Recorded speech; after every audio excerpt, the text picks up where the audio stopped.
തൊണ്ടിമുതൽ മാറ്റിയ കേസിൽ ആന്റണി രാജു കുറ്റക്കാരൻ. ഒന്നാം പ്രതി KS ജോസും കുറ്റക്കാരൻ. ജഡ്ജി റൂബി ഇസ്മയിലാണ് വിധി പറയുക.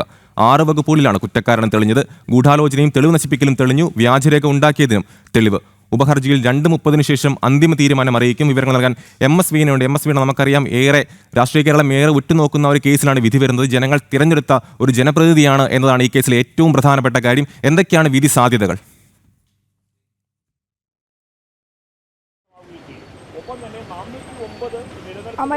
അമൽ സൂചിപ്പിച്ചതുപോലെ തന്നെ രാഷ്ട്രീയ കേരളം ഏറെ ഉറ്റുനോക്കുന്ന ആകാംക്ഷ മുഹൂർത്തങ്ങളിലാണ് കാത്തിരിക്കുന്നത് എന്നുള്ളതാണ്. ഇടതുപക്ഷ നേതാവും മുൻ മന്ത്രിയും MLA-യുമായ ആന്റണി രാജു ഈ ദിവസം നിർണായകമാണ് എന്നുള്ളതാണ്.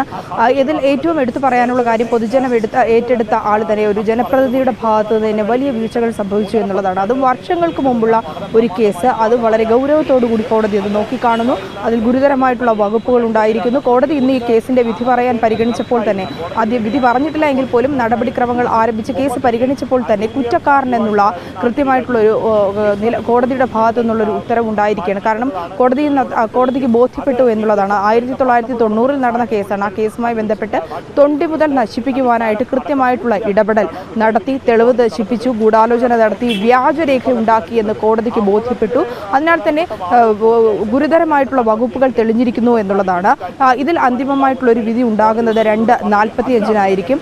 നെടുമങ്ങാട് മജിസ്ട്രേറ്റ് കോടതിയായിരിക്കും ഇതിൻ്റെ അന്തിമ വിധി പറയുക എന്നുള്ളതാണ്. ആ വിധിക്കായിട്ടാണ് ഇപ്പോൾ കാത്തു നിൽക്കുന്നത്. ആകാംക്ഷ നിറഞ്ഞ മുഹൂർത്തങ്ങൾക്കാണ് ഇപ്പോൾ കടന്നുപോയിക്കൊണ്ടിരിക്കുന്നത്. അതിൽ മറ്റൊരു പ്രധാനപ്പെട്ട കാര്യം, ഈ 2:45-ന് കോടതി ഇത് പരിഗണിക്കുമ്പോൾ മറ്റൊരു വിഷയം കൂടിയുണ്ട്. അതായത് കീഴ്ക്കോടതി അതിനാൽ തന്നെ ശിക്ഷാവിധി വിധിക്കുന്നതിൽ കോടതിക്ക് ചില പരിമിതികളുണ്ട്. 409 എന്ന വകുപ്പ് തെളിഞ്ഞിട്ടുണ്ട്. കുറ്റക്കാരനാണെന്ന് തെളിഞ്ഞ സാഹചര്യത്തിൽ ഈ വകുപ്പ് നിലനിൽക്കുന്നതാണ്. ഈ 409 വകുപ്പ് പ്രകാരം 10 വർഷം മുതൽ 14 വർഷം വരെ ശിക്ഷ ലഭിക്കാവുന്ന കുറ്റകൃത്യങ്ങൾ ചെയ്തുവെന്ന് കോടതിക്ക് ബോധ്യപ്പെട്ടിട്ടുണ്ട്. അത്തരത്തിൽ ജീവപര്യന്തം വരെ ശിക്ഷ ലഭിക്കാവുന്ന കുറ്റകൃത്യം ചെയ്തു എന്ന് ബോധ്യപ്പെട്ട സാഹചര്യത്തിൽ കീഴ്ക്കോടതിക്ക് ഇതുമായി ബന്ധപ്പെട്ട് ശിക്ഷ വിധിക്കുവാൻ പരിമിതികൾ നിലനിൽക്കുന്നതിനാൽ പ്രോസിക്യൂഷൻ ഇത് മേൽക്കോടതിയിലേക്ക് ഈ കേസ് കൈമാറണമെന്നും ഇതുമായി ബന്ധപ്പെട്ടുള്ള ശിക്ഷാവിധി മേൽക്കോടതിയിൽ നിന്നാണ് ഉണ്ടാകേണ്ടതെന്നുള്ളൊരു അപേക്ഷ നൽകിയിട്ടുണ്ട്. ഈ അപേക്ഷയും കോടതി പരിഗണിക്കുന്നുണ്ട്. ഈ അപേക്ഷ സംബന്ധിച്ചുള്ള കോടതിയുടെ ഒരു ഉത്തരവും തുടർന്നുണ്ടാകുമെന്നാണ് പ്രതീക്ഷിക്കുന്നത്. ഈ കേസുമായി ബന്ധപ്പെട്ട് ഇനി വിധി സാധ്യത നമ്മൾ പരിശോധിക്കുകയാണെങ്കിൽ ഈ ഗൗരവമായിട്ടുള്ള വകുപ്പുകൾ നിലനിൽക്കുകയാണെങ്കിൽ പോലും 3 വർഷം വരെ ശിക്ഷ ലഭിക്കാവുന്ന കാര്യങ്ങളായിരിക്കാം കോടതി പറയുക എന്നുള്ളതാണ്. വിധിന്യായത്തിൽ ഇതുമായി ബന്ധപ്പെട്ടുള്ള കാര്യങ്ങളായിരിക്കാം കോടതി ചൂണ്ടിക്കാട്ടുക. അത്തരത്തിലാണെങ്കിൽ ജാമ്യം ലഭിക്കുവാനുള്ളൊരു സാധ്യതയും തള്ളിക്കളയാൻ കഴിയില്ല. എന്തായാലും കുറ്റക്കാരനാണെന്ന് തെളിഞ്ഞിരിക്കുന്നു. നടപടികളിലേക്ക് വേഗത്തിൽ കോടതിയിൽ നിന്ന് ഇനി ഉണ്ടാകുമെന്നാണ് നമുക്ക് മനസ്സിലാക്കാൻ സാധിക്കുന്നത്.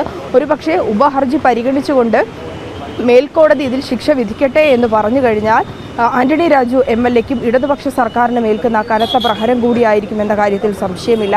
എങ്കിൽ ജീവപര്യന്തം അടക്കമുള്ള ശിക്ഷകൾ ലഭിക്കുവാനുള്ള സാധ്യത കൂടി നിലനിൽക്കുന്നുണ്ട്. 2:45-നായിരിക്കും കോടതിയിൽ നിന്ന് ഇത് സംബന്ധിച്ചിട്ടുള്ള വിധി ഉണ്ടാവുക. അമൽ, തൊണ്ടി മുതൽ മാറ്റിയ കേസിൽ ആന്റണി രാജു കുറ്റക്കാരനാണ്. ഒന്നാം പ്രതി KS ജോസും കുറ്റക്കാരൻ തെളിഞ്ഞിട്ടുണ്ട്. ജഡ്ജി റൂബി ഇസ്മയിലാണ് വിധി പറയുക. 2:45 വിധി വരുമെന്നാണ് പ്രതീക്ഷിക്കുന്നത്. ആ ഘട്ടത്തിൽ ഈ വാർത്തയിലേക്ക് തിരികെ എത്താം.